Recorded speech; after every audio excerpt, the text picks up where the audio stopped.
Okay, it's just past 2 o'clock on Monday the 8th of March. Can I welcome you to the remote meeting of the Cabinet for the Vale of Glamorgan.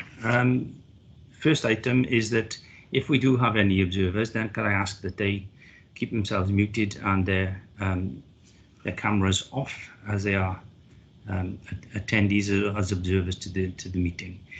The next item is apologies for absence. I see everybody is here, so there are no absentees. Can I ask, the next item is the minutes of the previous meeting, the 22nd of February. Can I ask that if they be considered to be a correct meeting, please? Formally second, Leader. Thank you very much. Next item is to declare any declarations of interest, if there are any. I don't think there are. Okay, thank you very much. Normally at this time, before we start the meeting, I usually make some comment about the COVID-19 pandemic. I will do the same thing again today. Can I first of all say that although the rates are still coming down and our vaccine program is in train, and I know many people are starting to have their second vaccines, the fact is that pandemic is still with us. We still have to take the precautions, and we have to remember that even if you have the first jab, you still doesn't mean you can't contract coronavirus and indeed pass it on. But can I, in the meantime, also thank everybody who has taken the time and the effort to comply with the restrictions, and for that, we hope we can see the rates returning to levels that we were before the 23rd of March last year, so a year ago today. So can I thank everybody for their efforts? Okay, the next item on the agenda is reports from myself. The first one is a draft Vale of Glamorgan Council Annual Delivery Plan, which used to be called the Improvement Plan Part 1 for 21-22. The report does set out how the draft annual delivery plan has been developed, including the feedback received during the consultation and the scrutiny of the draft plan. As I said, the annual delivery plan is part 1 of the improvement plan for 21-22 and is aligned to the 4 wellbeing objectives that the Council has set up. The plan details the activities will be undertaken in 21-22 to deliver those objectives within the current context and the current COVID-19 pandemic and the Council's recovery strategy, because clearly that is going to be with us for some time to come. The commitments of the annual delivery plan will be reflected obviously in the annual service plans, and they are different, and together they will, with the service improvement targets, will deliver how we detail how different council services will contribute to the delivery of the 4 wellbeing objectives. As I said, work has commenced on those service plans, and they'll be presented to the relevant scrutiny committees in March, together with the proposed service improvement targets for 21-22, and they will be considered by Cabinet following the scrutiny review. We intend publishing our wellbeing objectives at the start of the financial year to enable us to meet our statutory obligations in the Local Government Wales Measures 2009 and the Wellbeing of Future Generation Wales Act 2015. Under the Wellbeing and Future Generations Wales Act, we are required to, by the 31st of March each year, to keep these under review. And under the local government measures, the Council has also had to set annual improvement objectives and publish these as soon as possible at the start of the financial year. The report does go into some detail about where we are. The key issues in relation to things like the corporate plan is the key strategic document. That does set out the Council vision over the 5-year period, but the annual delivery plan provides a bridge between the 5-year corporate plan and the annual service plans. And they set out clearly what people can expect in the year ahead in terms of the service plans and how the wellbeing objectives will be delivered.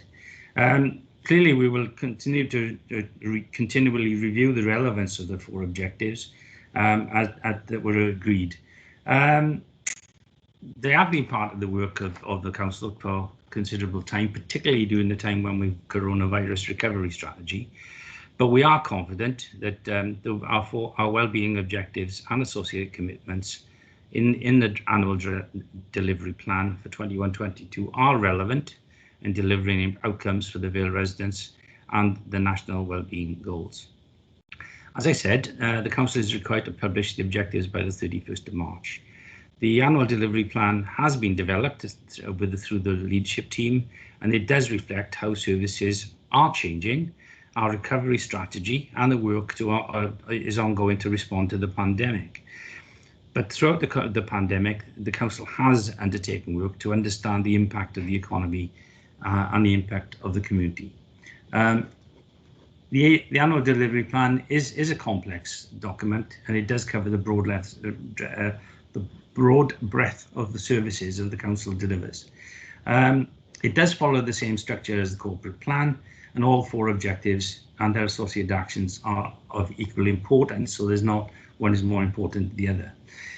You can see at paragraph 2.8 in drafting the plan, the following are being considered, and there are issues there and bullet pointed. So we also undertaken equalities and impact assessment. And during that time, there were 28 responses to some surveys that we had. We had took the draft plan to 5 scrutiny committees during December, and their comments are appended to the plan at Appendix B. There were 28 responses to the survey, and overall the wellbeing objective activities. The specific feedback has been forwarded to the senior leadership team, and the relevant actions in the plan have been considered and modified. The equality impact assessment, as I said, is at Appendix C, and the Council will continue to work with the public and the third sector through the Public Service Board 2 and other key partners. As I said, this needs to go to Council for approval, and what I think we need to do here is to ensure that it can go to Council, is that we got recommendations, one that the Cabinet endorses the annual delivery plan, which is at Appendix A, and refers to Council for consideration and approval. And I think that we should be we need to use the urgency procedure of 1414 in order for us to get it to Council so that it can be considered. So I need to add a recommendation in there, I think.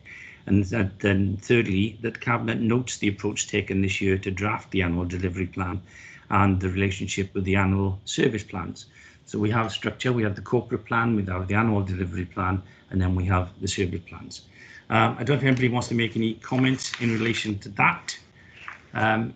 If you do, please say so. If not, can I move the recommendations, including the use of 1414, which is the urgency procedure, so that we can take it to Council. Thank you, Leader, and I'll formally second, plus the use of 1414. Thank you very much. Okay.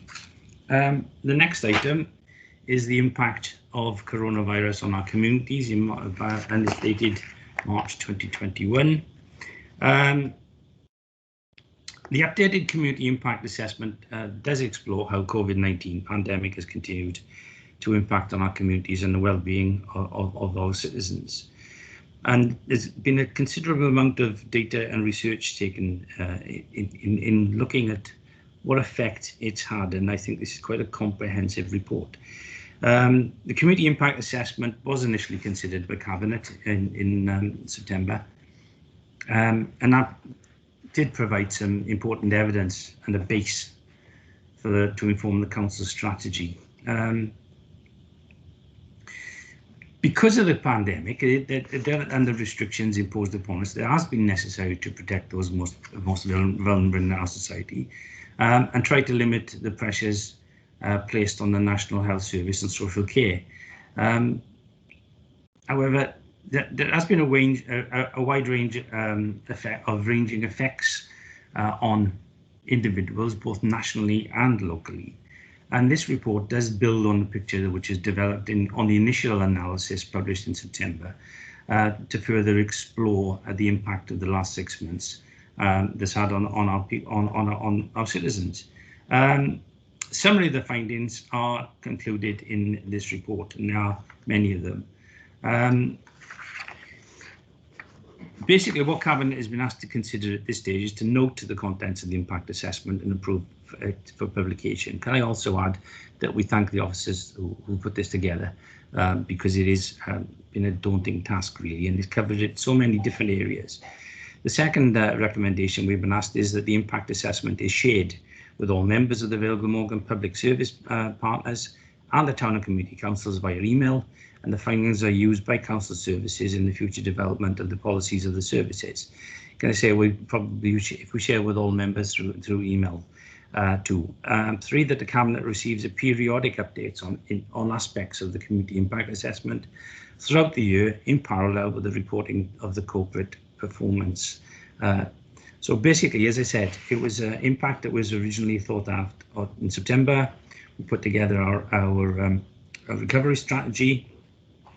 This gives an update, but also considers the impact that it's had on our citizens. And if you have a look at the report itself, the assessment is structured on the 4 wellbeing objectives, and the impact assessment can be accessed if you go online through a hyperlink. But the summary of the findings are contained within it, and it talks about things like demographic profile. Talks about the population of the Vale being 133,587 mid-2019. It talks about the cases, deaths and vaccinations, showing that at that time that there were, at the time of writing the report anyway, there were 7,245 deaths in England and Wales in the week ending the 15th of January. I think they highlighted that because that was probably one of the worst weeks we ever had. And similarly, it's recorded in paragraph 2.8. It's also significant to say that we have to address the number of deaths that have been observed, and those related to COVID-19 directly. Although I guess they could be higher if they weren't related to COVID particularly, but there could have been aspects of COVID-19 which actually caused some of the demise.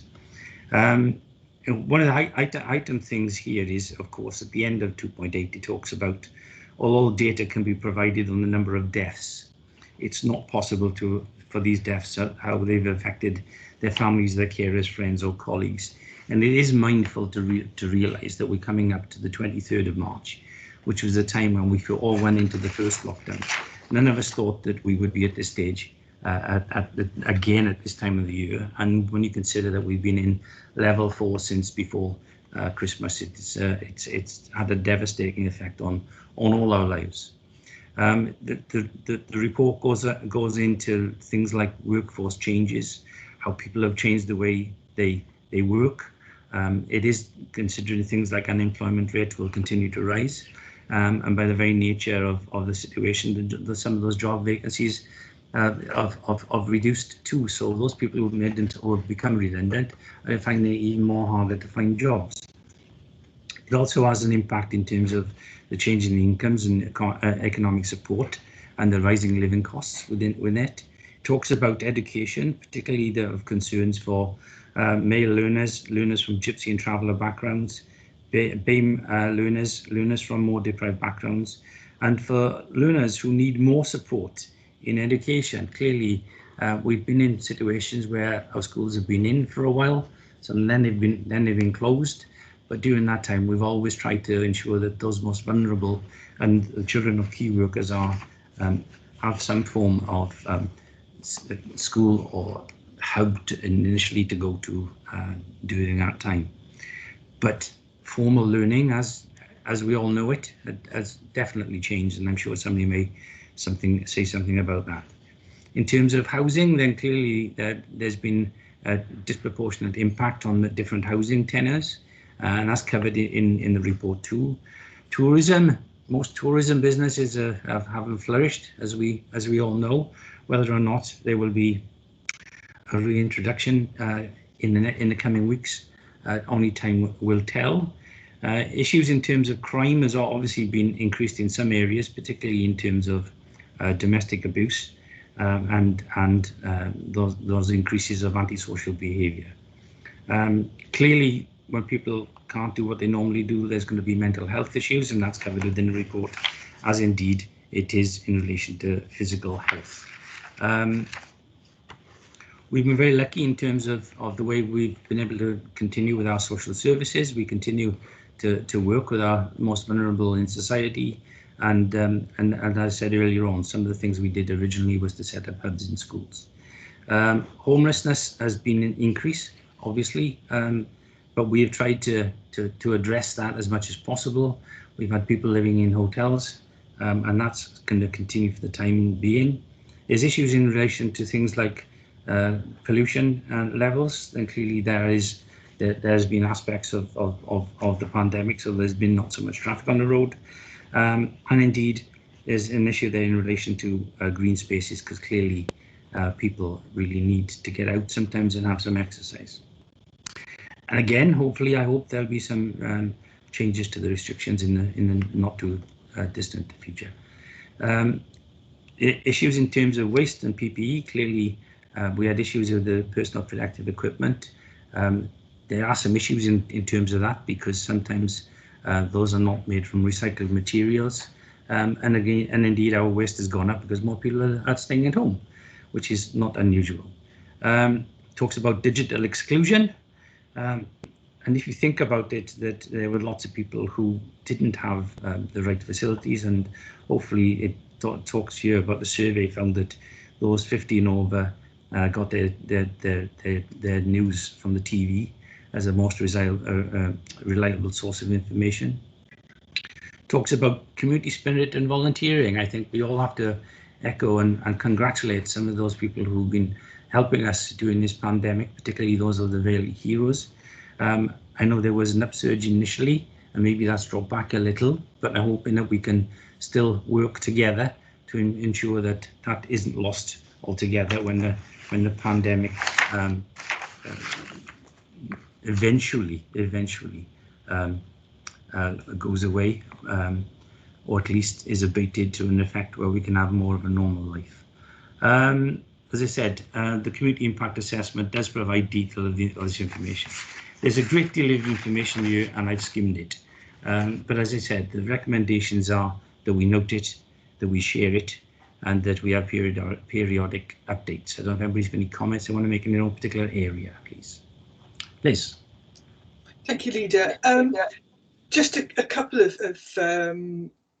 comments. One is in terms of economic impact. The Regeneration team have been pulling together facts and figures in an ongoing basis, and I know that there is a sort of a sub-report under that, and we will be bringing something forward in sort of later on in the year in terms of our proposals going forward. I was really pleased to hear sort of mention and look forward to development for some form of reflection and recognition on the 23rd of the month. And yes, totally agree in terms of the efforts of our schools, but I won't mention that now because we've obviously got a special report on the Estin thematic review, so I'll come into that, but happy to second the report, Leader. Thank you very much. Ben, welcome in. And then Margaret. Yes, thank you, Leader. I just want to echo your thoughts in terms of the depth of the report. I thought it was excellent, and certainly looking at social services in terms of children requiring contact with social services, or those opportunities that need to be followed up, and the normal means that we have of keeping in touch with children obviously being reduced is noted, as well as the exponential rise in unpaid carers and the effects on their well-being as well. So I think a very well-rounded report, and something I think that we can draw upon for work to support all areas of the council, but I just wanted to particularly highlight that. So thank you to those involved. Thank you, man. Margaret, do you want to come in, please? Thank you. On housing, I've got to say we have kept up very high with the homeless people. We haven't let anybody down. And with the domestic abuse, they have gone up quite a lot, but we have helped everyone. Some of our housing building started before the COVID, and now it is back on track. So there'll be some social housing and other homes coming forward, but we have kept the homeless really in our sights with not only the hotels but with temporary accommodation. So I'm quite happy with how we've worked that way. Thank you, Leader. Thank you. Thank you very much. Anybody else want to come in? Eddie. Yeah, I'd just like to echo. You've covered the areas, and it just emphasises the depth of detail that's in that report, and it's been really useful to have some figures now, based, you know, because there's a lot of anecdotal stuff going around, and clearly got some good figures that we can work with. I'd also like to just emphasise the fact that during this whole pandemic is that you've got the teams in the background, you've got the regulatory services doing all the protection, being involved with the local police, working with trying to make sure that the residents and the businesses that are open are safe, and also you've got the legal team, you know, responding to all the legislation changes, and hopefully some of those, you know, those teams will have recognition for doing that in the coming months as well. In fact, I think we could probably add a fourth recommendation, that we actually thank the staff that have been working through this pandemic, because if you think of the situation where people have been working from home, they've changed the way that they've had to operate. We've still kept our major services going, our critical services going. Things like the waste and recycling has been phenomenal.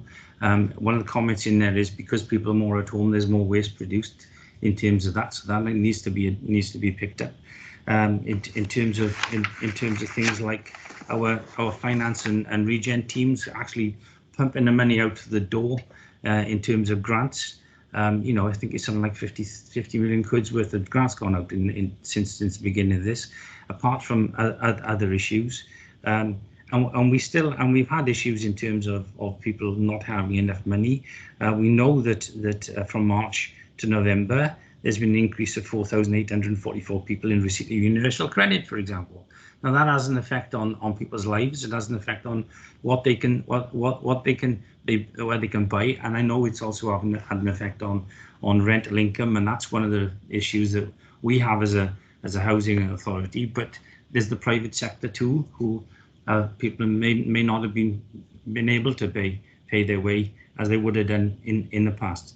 So this has been you know, it's been a catastrophic year for everybody, and we have had such a loss of life which we've never seen before, and as it says in this one report, you can count the number of deaths, but you cannot assess the impact that it's had on those people who've been left behind. So can I add the fourth recommendation, that we thank our staff particularly for the work they've done, not just the NHS but our staff too, but the NHS have been obviously wonderful in doing this. But this is a good resume of what's happened and what the effect of the pandemic has been. So if we're happy with that, and can I come back in, Leader? Yeah. I'm just going to say where we're thanking the staff. Can I thank Cleansing for yesterday? Sunday they were out with their lorries and different vehicles, and the men picking up people's rubbish that they have just thrown out. Fly tipping is becoming an issue, and our staff yesterday on a Sunday were out helping picking up all the fly tipping as much as they could, and I'm sure it'll be a few Sundays they may do it, but there is issues out there, people, and our staff is out there doing as best they can. Thank you. Certainly, I think, and I think, to be honest, the other thing is that I know we've been very, very lucky in terms of our senior management team who've met initially on a daily basis, then on three times a week, and currently meet at least twice a week, when to do with pandemic and when to do with a normal business. And it's nice to get back to normal business. I think Managing Director would like to come in and say a word. Yeah, can I just thank you, Leader, and the Cabinet for those comments, and for drawing attention to the fact that the impact that this has had on on the council for the last 12 months, but also the way in which the whole council has responded to it. We've been in and out of the response phase for 12 months. And if you think about how varied the organisation is, ranging, as you say, from people in the back office to people who are supporting the ICT rollout, for example, to our sort of frontline staff, like the hostel wardens, the waste collection service, social care, residential care staff, from people who have been responsible for getting out the business support from finance and from regeneration. You just think about what a sort of monumental effort it has been, really, to get through the last 12 months, and not only to get through it, but to get through it effectively and pretty efficiently. So thank you for those comments, and I just want to echo what you've just said and thank SLT, but also the whole staff group for the way they've pulled together. And there's lots of excellent examples of new ways of working, the way we've been able to make decisions really quickly to be able to respond to new guidance and new regulations. And the secret for us as an organisation, I think, is to pick out the best of what's happened over the last 12 months and embed it into the organisation moving forward. So thank you. No, it's you know, we got to thank everybody else. Okay, all right. I will move on. Item 6 is the sickness absence report, and this kind of leads on from where we were just talking about, because the report does set out the sickness absence for the 9 months from April to December.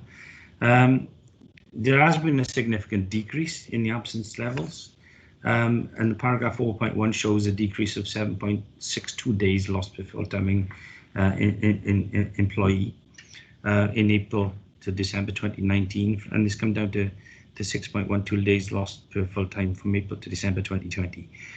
Target was 6.68 days lost of full-time equivalents. We still, even at this stage, still continue to look at where we are, or our officers are, on a monthly basis, with absentees over 4 weeks and those who are regular absentees occurring reviewed on a regular basis. We continue to support our teams. The council has a comprehensive package of wellbeing support, both in wellbeing support, both in physical, mental health and financial wellbeing, in addition to the support that's available through Care First and occupational health, which everybody can access through telephones or even online. Again, our health and safety teams have been working in relation to those staff who are working from home to ensure they have the adequate equipment available. And again, that also relates to the amount of work that ICT have carried out in ensuring that we can actually work from home and we can do this today.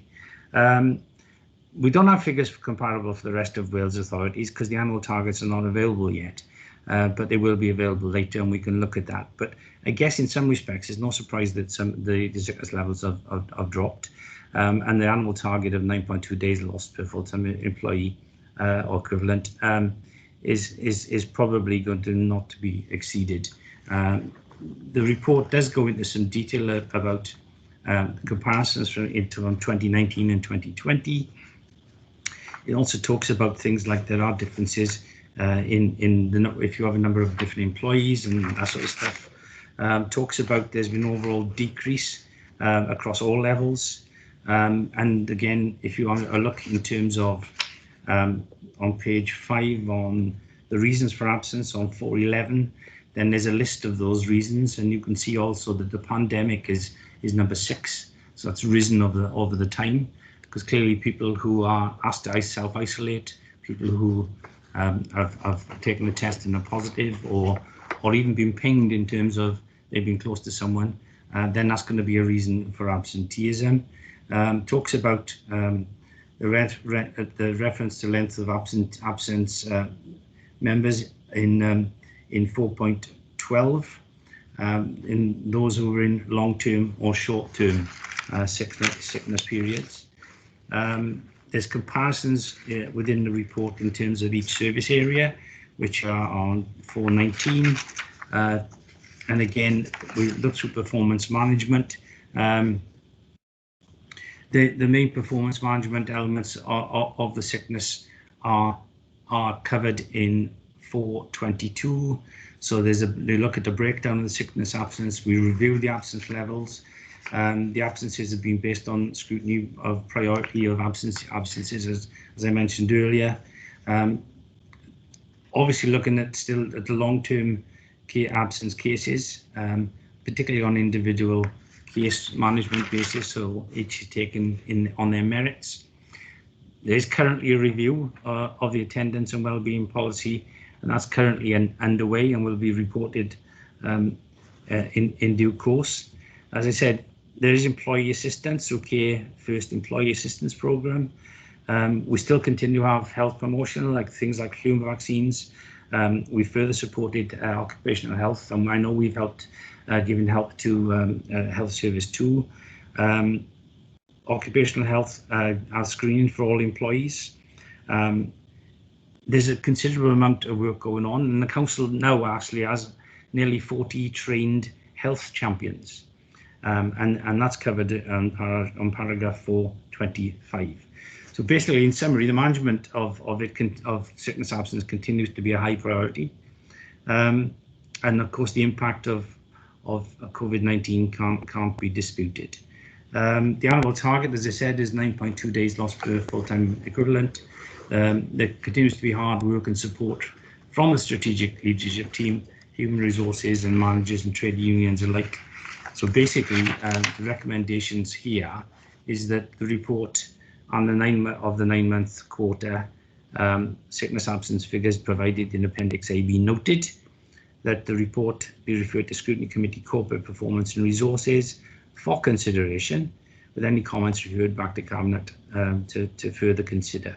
I don't know if everybody's got any comments to make in relation to the report itself. It is comprehensive, gives you a list of each service area, gives you the reasons, and gives you the actions which have been taken to assist any of our staff members. No comments? No, just to formally second, that's all. Thank you very much. Okay, so we'll move on. Item 7 is a reviewing of reshaping. As we know, we've entered into a phase of reshaping our services, and that's been going on since 2015. In 2019-20, Audit Wales undertook a review, and the findings of that review have been reported to Cabinet and are referenced in this report itself. In terms of the pandemic, because we can't go away from it, that's providing an opportunity to transform services at pace in some case, and I've referred to some of those. But it's also important that any learning from something we've learned because of the pandemic is not lost for the future. Basically, what's proposed is this report is scrutinised by Corporate Performance and Resources Scrutiny Committee and shared, obviously, with all elected members for their information. As I said, during the first quarter 21-22, the specific work packages associated with the 3 reshaping areas have engaged, but basically we're progressing with the situation. What this suggests is that we are changing slightly the nature in which we are moving forward with our reshaping program. The Cabinet approved the reshaping services strategy on the 3rd of November, and this is a report which comes from it.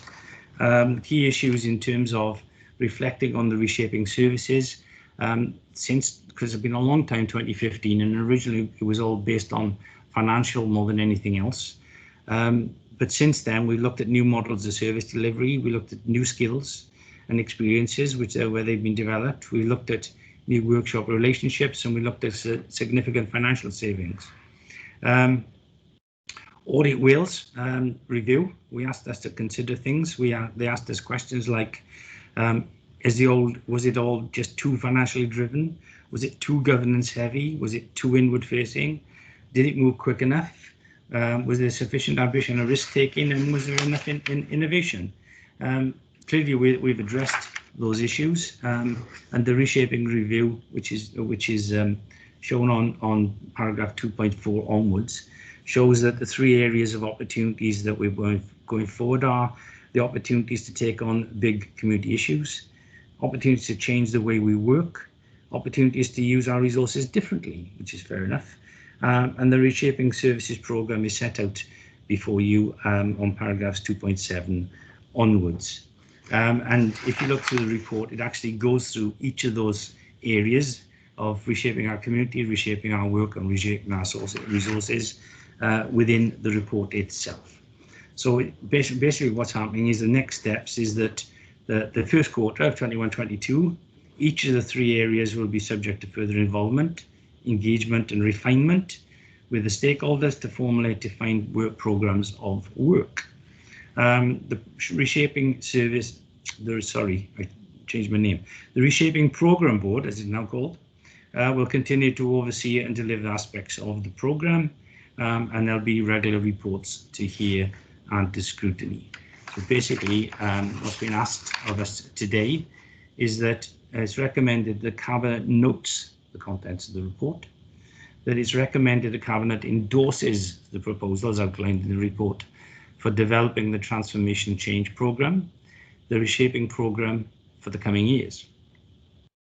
3, it's recommended the Cabinet refers this report to Scrutiny Committee, Corporate Performance and Resources for their consideration, and to all elected members for information by email as part of the developing the programme.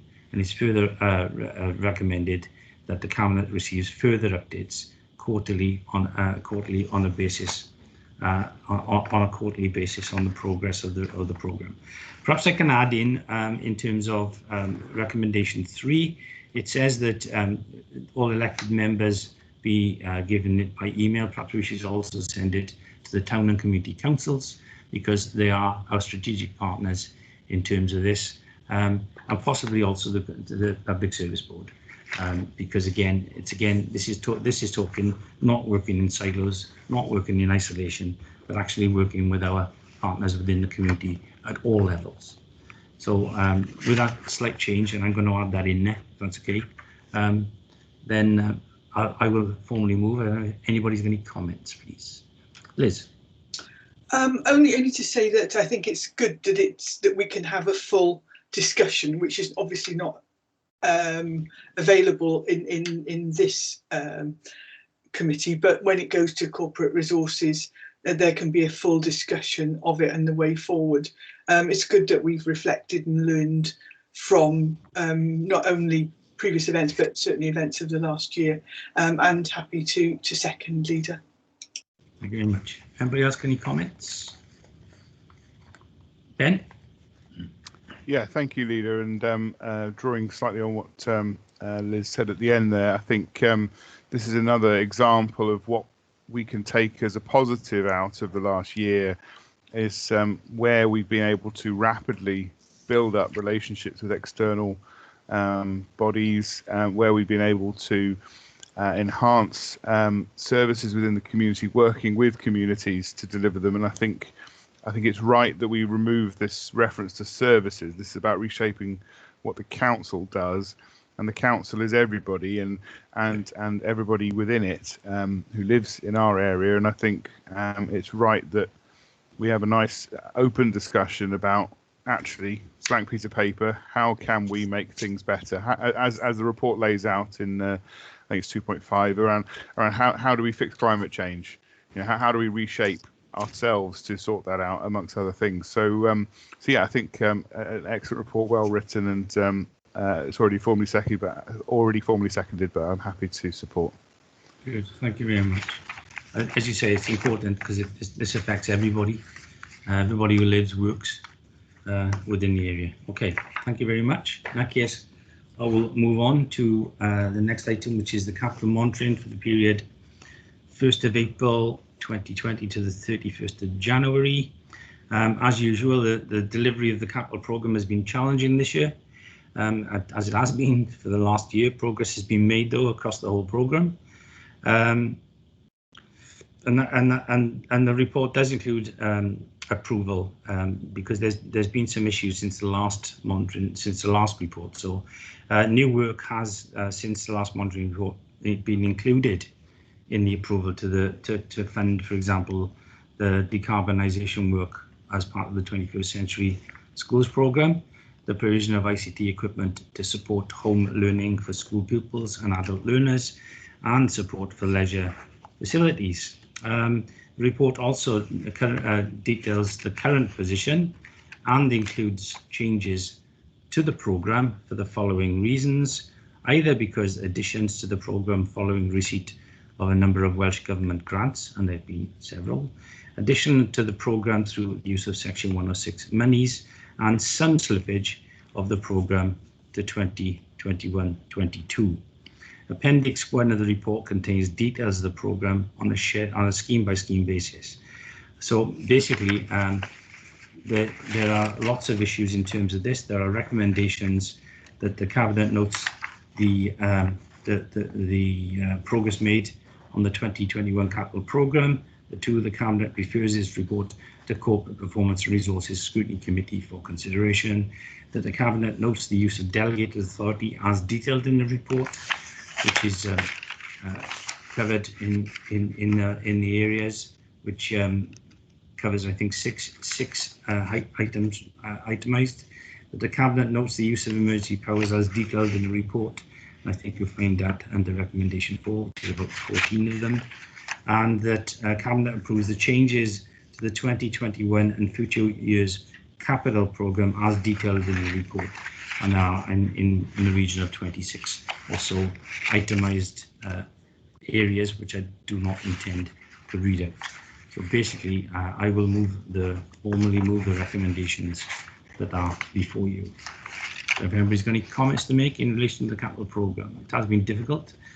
We have continued to have capital monitoring reports, and I've been ensuring that we make sure that we still keep a track on what we're doing. But clearly, some of the issues have been difficult because of the pandemic.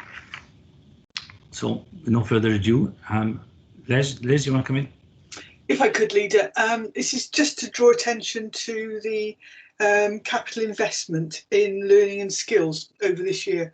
As I said, we've had a very difficult year, but actually over £54 million of investment into learning and skills, with only 600,000 odd slippage, which is will be delivered by September of this year. I think hats off to the education and property teams and contractors that are working with us for the phenomenal performance that they've delivered, and particularly that Whitmore High School will be delivered early and children will be in there in advance of the target date of September. So a huge thank you from me to all of those, and happy to second the report.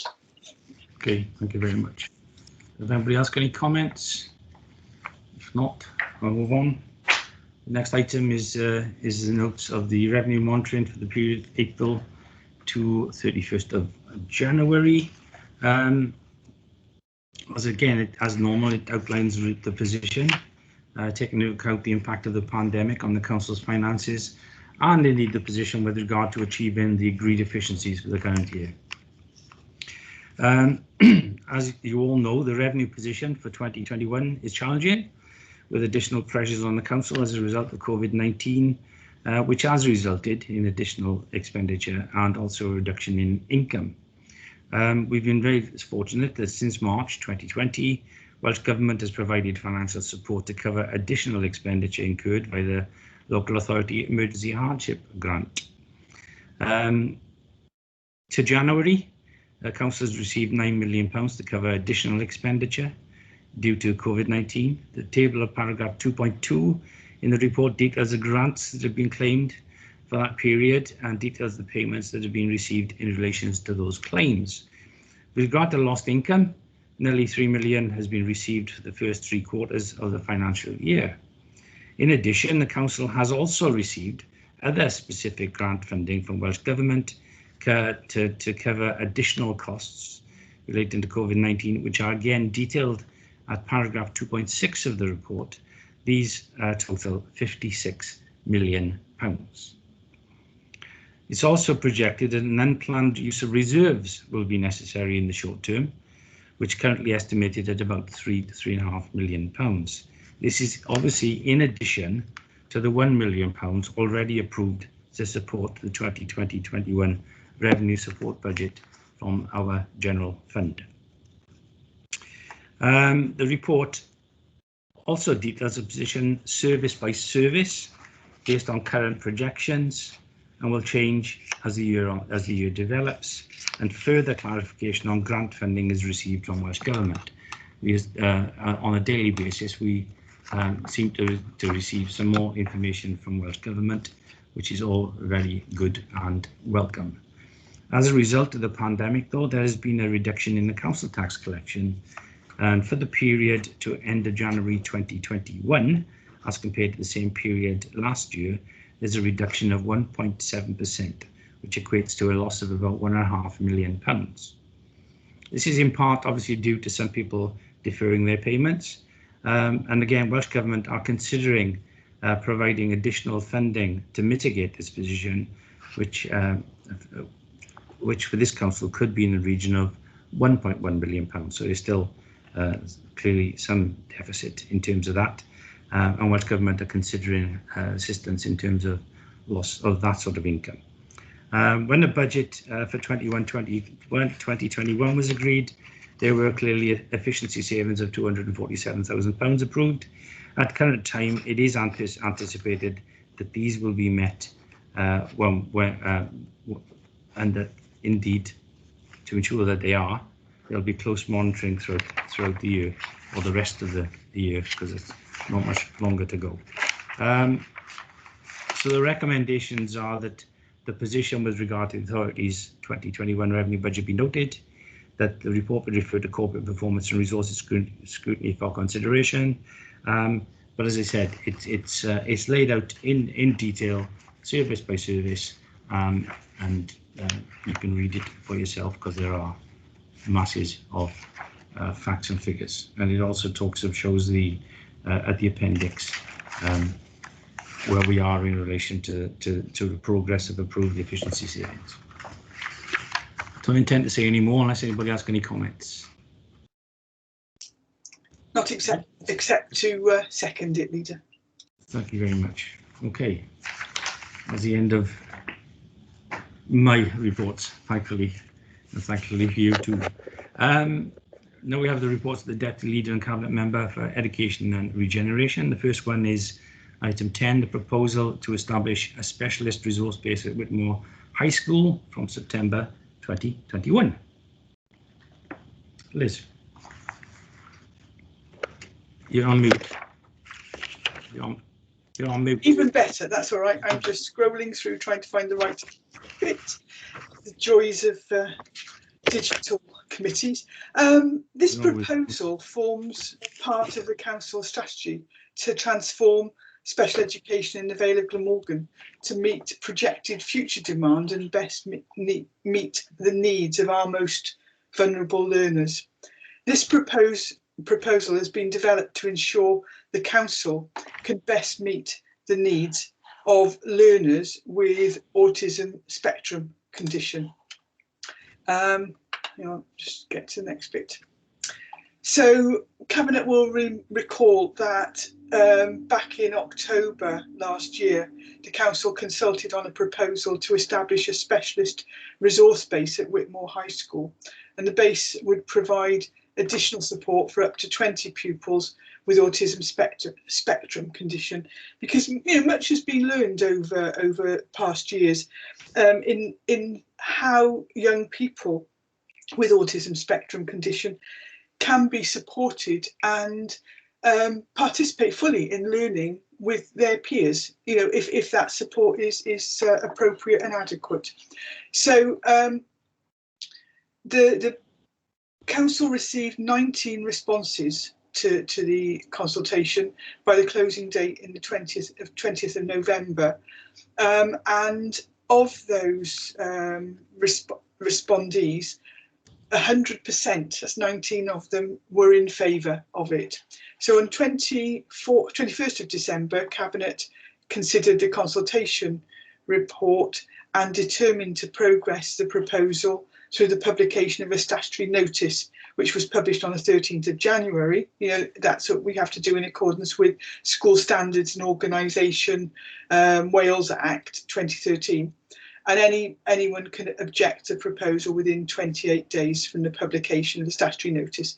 The council received no objections by the end of the 28-day objection period. So it's now to us to make a decision on whether or not to implement the proposal to establish a specialist resource base at Whitmore High School. I have to say that I actually went to the school to review progress there a few weeks ago, and I saw the area that is, you know, would be used should this be proposed today, and I would take great delight when we're able to show the rest of Cabinet around that facility. But the council, so the Cabinet, the recommendations for us today are that Cabinet considers this report, the consultation document, consultation report and statutory notice, and that Cabinet approves implementation of the proposal to make regulated alterations under section 2.3 of the School Organisation Code 2018 by establishing a specialist resource base at Whitmore High School from September 2021, so that that area that's been designated can actually now could be turned into a specialist resource base. Okay, that's brilliant. It's just something that the amount of work is done in a short period of time too, to be honest. I'm happy with the report as it stands. I don't know if anybody has any comments in relation to it. If not, I think it speaks for itself, and I'm happy to second the recommendations. Okay, good. Thank you very much. Next item is Centre for Learning and Wellbeing Acceptance Offer, which is a Part 1 report and is later a Part 2 report. Liz. Yes, that was what I was going to say first. There we are. On February 8th, Cabinet approved the proposal to transform specialist education by, and there was a few things that we said we were going to do, which was establishing a specialist resource base at Gladstone Primary as a satellite for Ysgol Derry, discontinuing a DITE and establishing a new Centre for Learning and Wellbeing under the management of Ysgol Derry from September 2021, and more importantly, constructing a new building for the Centre for Learning and Wellbeing pupils on the Court Road depot site in Barry from opening from January 2023. So in order to do that, a competitive procurement exercise has been undertaken using Lot 7 of the South East Wales School and Capital funding, a contractor framework to construct a new Centre for Learning and Wellbeing on the Court Road depot site. It's already been called the Club, which is quite nice.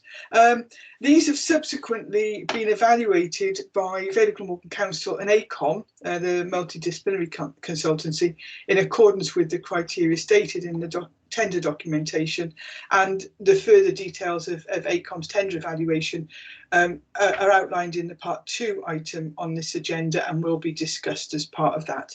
So the recommendation for Cabinet today is that Cabinet note this report and recommendations considered in connection with the Part 2 report and considers in connection with the Part 2 report later in the agenda. Sorry, wrong typo. That's okay, that's fine. And basically, it's actually following on from a report where we agreed this anyway, so this is moving forward, and we'll pick that up at Part 2. Okay, the next item is the Hood Road Goods Shed Regeneration Project, if I can say it, my teeth in. And again, a Part 1 report rules. Thank you. And as I said, we'll discuss it in more depth under Part 2 later. So the Hood Road Goods Shed development, as most would be aware, is located at the Innovation Quarter in Barry Waterfront. And if you look at Appendix A, it's the land edged in red and edged in blue, which is detailed, as I said, in the separate Part 2 report. Despite the challenges of the ongoing pandemic, the developer has delivered a multi-million-pound award-winning mixed-use development in collaboration with the Council, Welsh Government and Newydd Housing Association. It's a really successful partnership. Within the land edged red, the developer has converted the Goodshed building into a mix of commercial units and live-work stroke residential apartments. They've constructed a ship containers village accommodating restaurants, street food outlets, commercial and office units, and in collaboration with Newydd Housing Association facilitated a new block of affordable and private market apartments mixed within the adjoining land, which is indicated in blue. DS Properties, Goodshed Limited, has also facilitated the delivery of enhanced external areas and converted railway carriages into commercial units. So the purpose of this report is to advise, as I said, of a separate Part 2 report outlining the proposed long-term disposal of the land edged blue to the developer.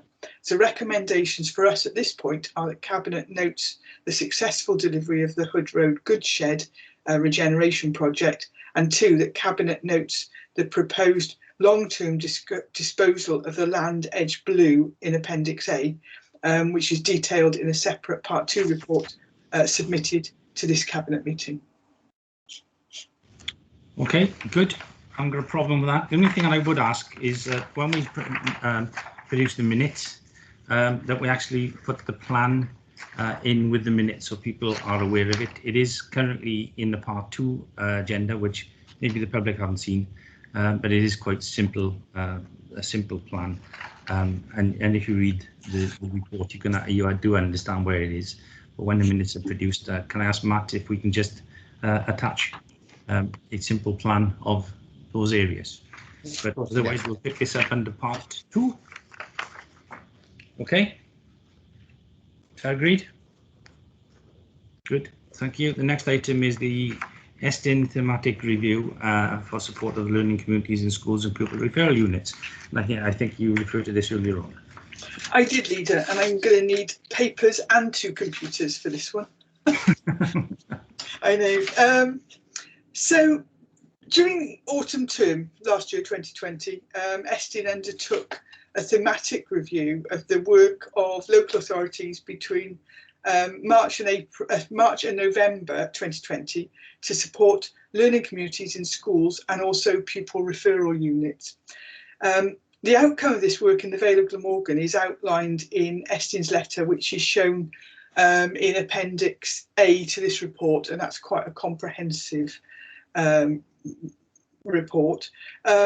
Although Estyn has not formulated a judgment in relation to the support provided to schools and the pupil referral unit in the Vale of Glamorgan, several noteworthy practice cameos are highlighted in the letter, which are worth reading, but I won't go through them all now. But it certainly is demonstrates the true breadth of work that's been ongoing in the Vale. And so some of the areas that have been looked at are supporting health and safety arrangements. So that's when schools were going back. How did they go back safely? We had an app that was developed in collaboration with our contractors. Our health and safety teams were available. Our PPE teams were available to help schools access the right types of PPE and the adequate quantities. The local use of the test, trace and protect system, and I know that team, which obviously was managed by the shared regulatory services, did a fabulous job whenever there was a case. I think it's fair to say that while there were cases in schools, most were imported into schools and not having transmission within schools as a result. Supporting vulnerable learners our staff were amazing, absolutely stunning in terms of keeping contact with vulnerable learners, the provision that they made within schools or within hubs, childcare hubs. And that goes for school staff, but also youth services staff, it has to be said, who were out and about calling, making contact at home with learners, also telephone calls, etc. Responding to need, yes, we had staff going out delivering food parcels. We had Big Fresh catering team, making sure that everybody was cared for. We worked with schools, etc., to assess the level of learning engagement and well-being. Brokered support to improve distance learning provision, and that was not only training for teachers and school staff, but it was also it came in terms of digital inclusion, so extra devices. We're into thousands now of devices that we put out, and mobile broadband devices as well. Supporting young people's mental health, apart from, again, training for staff within our schools, we actually bought in extra online facilities to support young people through that time. And as I said, just supporting schools to reopen safely. It is a comprehensive report. It is worth reading, but I think what I would like to say at this point, when we've got this, because this is an independent report, is to pay tribute to every single member of staff that are working in our schools and also in our youth services, which I will pinch from Catherine because that's under her portfolio. The job that they've done over the last year has been nothing short of phenomenal. The way in which they have adapted their practice, the way in which they have supported our children and young people over the last year, and quite often changing arrangements within 24, 48 hours notice to make it work. I've sat in meetings with head teachers where the only consideration that came from them was the well-being of the young people in their charge, and nothing was too difficult for them. So it's worthwhile reading this independent letter from Estin, but first and foremost, a huge thanks from me on behalf of everybody in Cabinet. So on that note, before I get carried away, we do have to have some recommendations. If I can just find them again. The recommendations are that Cabinet considers the outcome of Estin's review of the Council's work to support learning communities in its schools and the pupil referral unit, and 2, that Cabinet refers this report to the Learning and Culture Scrutiny Committee for consideration. Okay, fair enough. It's interesting, one of the points about that number of children who've elected home education steadily increased, which is not surprising if you, due to the fact of the pandemic, you think about it, that people may be weary of going forward. But it is positive. I think it's a positive report in terms of what we got here.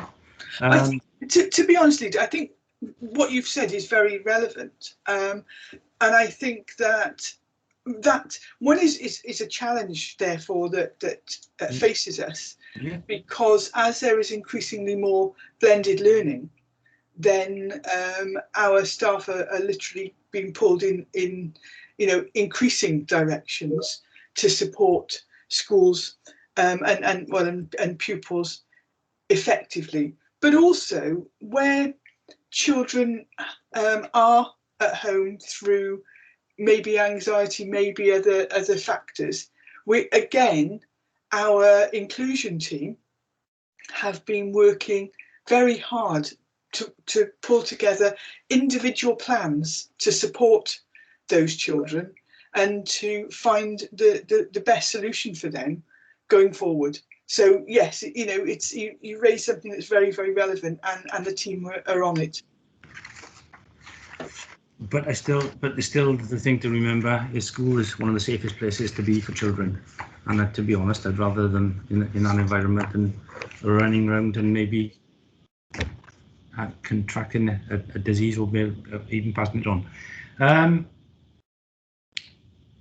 I haven't got any problems in relation to this, because I think it's been very, very difficult during the pandemic to actually keep things going, particularly when the schools are open and shut, and we had to have hubs, or then we had to have the schools open for the vulnerable and the key workers. It's been a very, very difficult time, and I got to say that it's been successful, really. Okay, any comments? No. Okay, the next item is Millwood Bowling Club lease. What I'm going to recommend here is that we defer this. There have been some comments that came in and need to be just clarified. Very late, and to be honest, too late in some respects. I'm not convinced that they would change this report at all, but I intend to defer to the next meeting, if that's okay with you. Okay, I won't say any more than that. Item 15 is the Dinas Powys Transport Network WellTag Stage 2+ report. Like there's too many things to say in this. You can't get your mouth around these things sometimes. Peter, it's over to you. It's a very, very large report. You're on mute, Peter. Thank you, and I apologise for the use of paper if you've printed it off. And yes, it is quite a complicated title, Dinas Powys Transport Network WellTag Stage 2+ Outline Business Case Study, that has clearly become known as the Dinas Powys Bypass, which is a little bit unfair because it includes considerably more than the bypass. Just to sort of recap, and for the sake of the record, the Stage 2+ study has been completed by technical consultants Arcadis Consulting Limited, and they assessed the do minimum scenario plus 4 options in consideration with an enhanced transport network through Dinas Powys Transport Corridor, including, and then we had the option A, which was the what became known as the green route to the east of Dinas Powys, and interconnecting with the A4055 at Cardiff Road and the Mary Harrier Junction. The option B, which became known as the pink route east of Dinas Powys, connecting with the same connections, but this time including an interim roundabout near Murch Road. Option C, a multimodal option. Option D, a bypass green route and multimodal. And I think you've already made reference to the full report and appendix from Arcadis forms appendices A and B, some 340 pages, which is an awful lot to read through.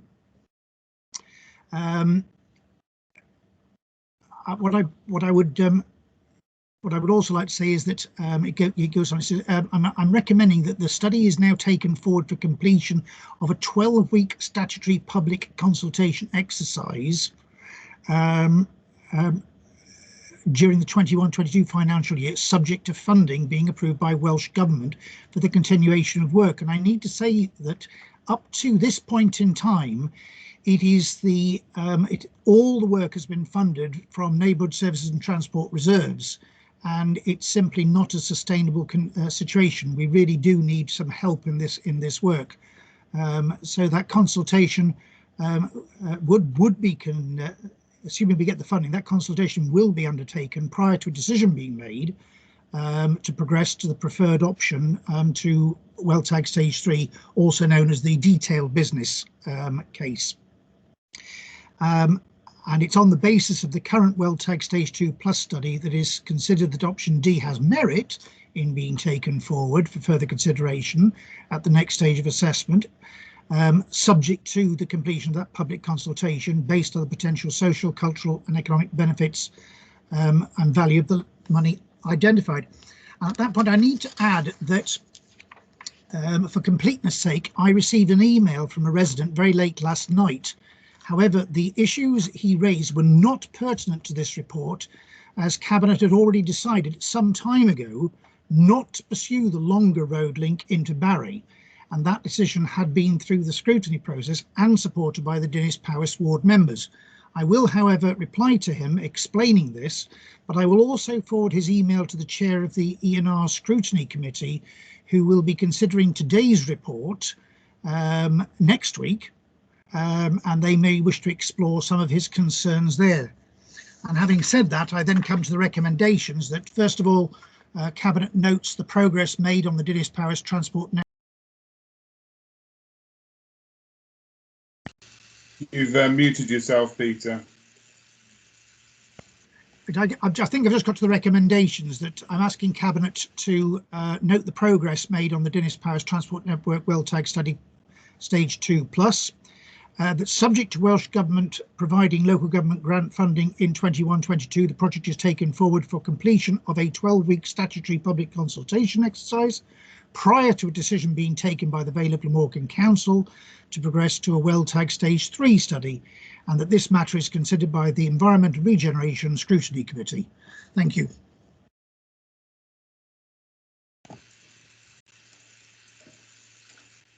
Thank you, Peter. And in the slight absence of the leader, I will formally second. Good. I am here. I'm back. Oh, you are there. That's fine. Thanks. I am back. Yeah. Sorry. Thank Yeah, you. I think it's a fair point in terms of what you said. We funded it so far. It's a reasonable way forward, and it's going to be discussed by scrutiny as well. Yeah. Okay. Thank you. Thank you very much. So you all agree? Good. Yes. Fine. Thank you. Item 16. Anything I decided is urgent under Part 1. I have none. But we do have some Part 2 items. So what I will say at this stage is we have items for discussion under Part 2 of the agenda, which will follow on from the earlier reports on today's agenda. As there were matters that are considered, as these are matters that are considered to be confidential for particular reasons, we need to move into a private session where confidential matters can be discussed under Part 2. Therefore, I will ask the Cabinet Officer to stop the recording of this open session and ensure that no members of the public are present after this juncture, and only allow the relevant parties to remain to hear the detail of the items to be discussed. Following the meeting, the outcome of the Part 2 discussions will be formally captured as part of the minutes of the meeting, advising all parties of the final decisions of the Cabinet for that particular item. So with that, we will be moving out of public session. I will ask the Cabinet member officer to consider who is on the session. If there are members of council, then clearly they are entitled to stay because they are elected members. If there are anybody who is currently watching who are not members of the council, can I please ask you to to leave this meeting, or ask the democratic officer to take them out of the meeting, please. Or alternatively, we could just turn the camera off, but we'll leave it at that for the time being. Okay, Matt, is there any